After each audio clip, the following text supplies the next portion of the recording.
নসিহতটা প্রত্যেক পলিটিশিয়ানের জন্য। যদি আপনি কারো প্রতি জুলুম করেন আর সে যদি হাত তুলে বলে আল্লাহ অমুক নেতা আমার উপর জুলুম করেছে, আপনি শেষ। মানে আপনি যদি কারো প্রতি জুলুম করে ফেলেন আপনার ক্ষমতার বলে, এবং সে যদি আল্লাহর কাছে অভিযোগ পেশ করে, আপনি শেষ, ধরা।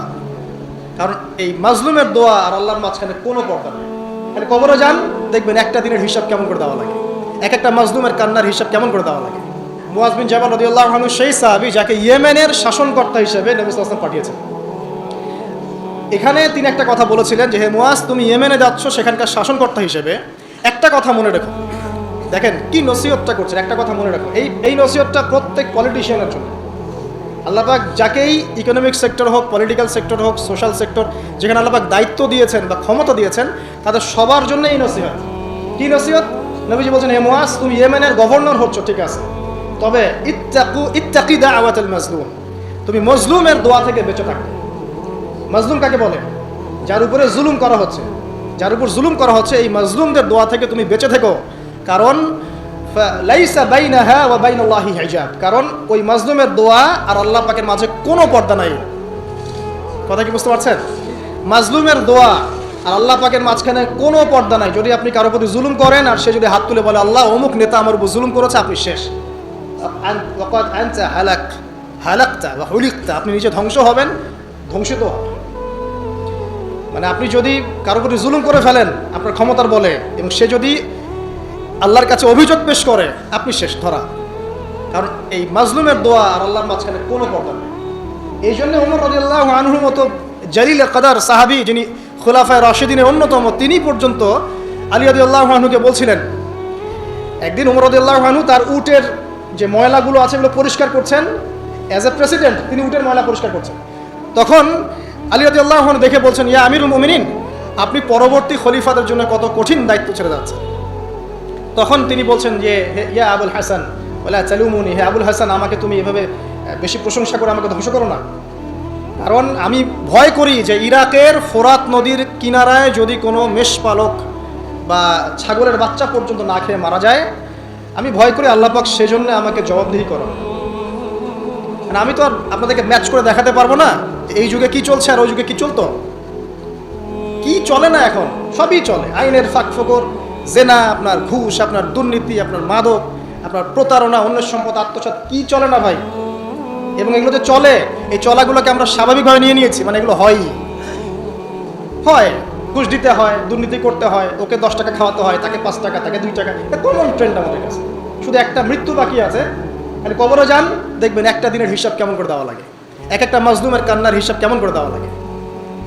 আবু যর রাদিয়াল্লাহু আনহু এই জন্য বলতেন যে আমি দায়িত্ব থেকে ভয় পাই, আমি ভয় পাই যে কেউ আমাকে দায়িত্ব দিবে। কারণ নবীজি আমাকে বলেছেন, যদি তোমাকে 2 জন ব্যক্তির দায়িত্ব দেওয়া হয় তাহলে তোমাকে ছুরিবিহীন জবাই করে দেওয়া হচ্ছে। আর আমরা এখন দায়িত্ব নেওয়ার জন্য মুখিয়ে থাকি, আমাকে দেন, আমি ভালো, ও খারাপ, আমি ভালো। দায়িত্বর যখন হিসেব বুঝিয়ে দেওয়া লাগবে আল্লাহর কাছে, তখন আপনি কান্না করতে করতে শেষ হয়ে যাবেন। বিশ্বাস হচ্ছে না? অপেক্ষা করতে থাকেন। এই যে বড় বড় বিশ্ব নেতাদেরকে দেখছেন না, পরকালে এদের আকৃতি হবে পিঁপড়ার মতো, এই যে এতটুকু।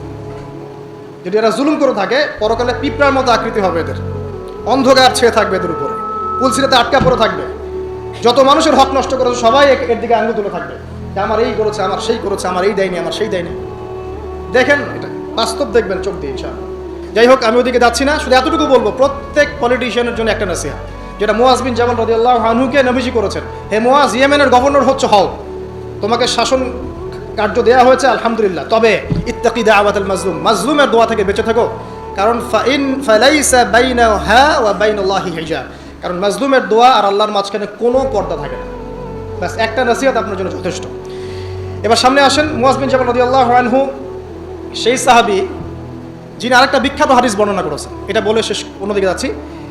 সেটা হচ্ছে যে তিনি বলছেন, নবী সাল্লাল্লাহু আলাইহি ওয়াসাল্লাম একদিন আমাকে বললেন, যদি 2 জন ব্যক্তি শুধুমাত্র আল্লাহর জন্য পরস্পরকে ভালোবাসে, যদি 2 জন ব্যক্তি পরস্পরকে শুধু আল্লাহর জন্য ভালোবাসে, তাহলে এই 2 জন ব্যক্তিকে কিয়ামতের মাঠে নূর বা আলোর মিম্বর দেওয়া হবে।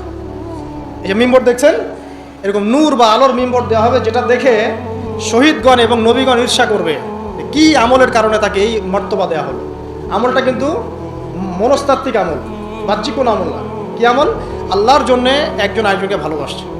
এই ভালোবাসা আবার আপনাদের বয়ফ্রেন্ড গার্লফ্রেন্ড অ্যাফেয়ার্স না আবার। ওইটা বলেন না যে আমি তোমাকে আল্লাহর জন্য ভালোবাসি, এটা জিনা। আল্লাহর জন্য ভালোবাসা হালাল ভালোবাসা, যেটা বৈধ। তো দেখুন, এখন এই হাদিসের সংক্ষিপ্ত ব্যাখ্যা করে শেষ করছি। দেখুন, এখানে 10টা বিষয় বলা হচ্ছে, 10টা বিষয় বলা হচ্ছে। 10টা বিষয় নিয়ে 10টা লেকচার দেওয়া সম্ভব। খুব সংক্ষেপে বলছি। 1 নম্বর, নবীজি বলেছেন ওয়ালা তুশরিক বিল্লাহি শাইআ। 1 নম্বর, তুমি আল্লাহর সাথে কাউকে শরীক করো না। ওয়াইন কুতিলতা ওয়া হুররিকতা, তোমাকে যদি জ্বালিয়ে দেওয়া হয়, মানে আগুন দিয়ে আপনাকে জ্বালিয়ে দেওয়া হয়েছে, অথবা আপনাকে হত্যা করা হয়েছে, তারপরেও তুমি আল্লাহর সাথে শরীক করো না।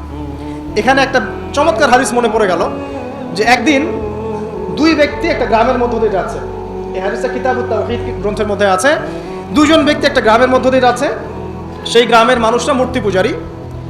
তো ওদের পথ আটকে দিল, দিয়ে বললো যে তোমরা যেতে পারবে না সামনে যতক্ষণ না আমাদের এই দেবতার সামনে কিছু না কিছু উৎসর্গ করছো। ঠিক আছে?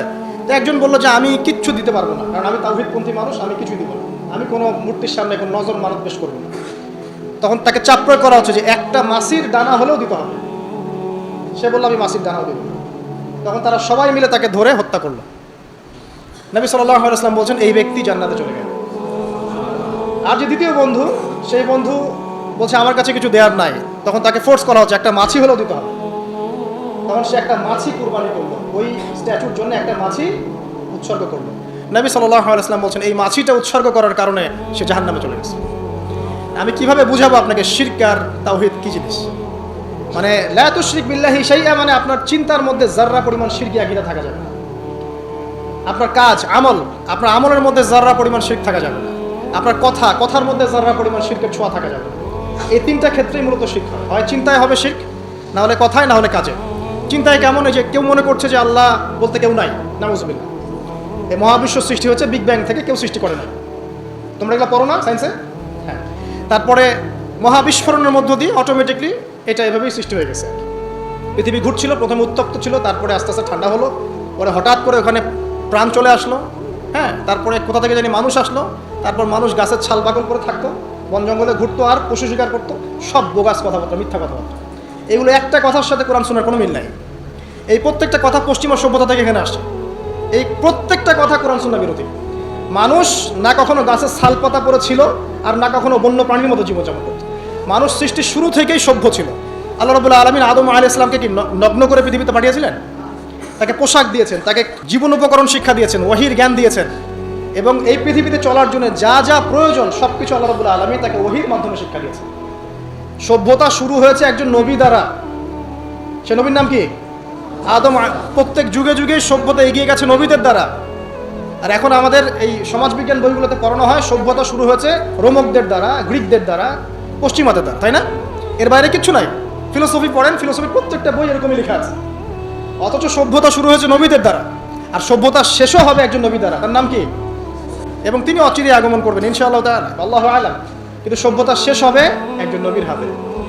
তো যাই হোক, এই প্রতিটা কথা, যেমন আল্লাহ বলতে কেউ নাই, বা আল্লাহর সাথে আরও ইলাহ আছে নাউযুবিল্লাহ, বা পৃথিবী মহাবিশ্ব আল্লাহ সৃষ্টি করেন নাই, বিগ ব্যাং থেকে সৃষ্টি হয়েছে, এগুলো চিন্তাগত শিরক।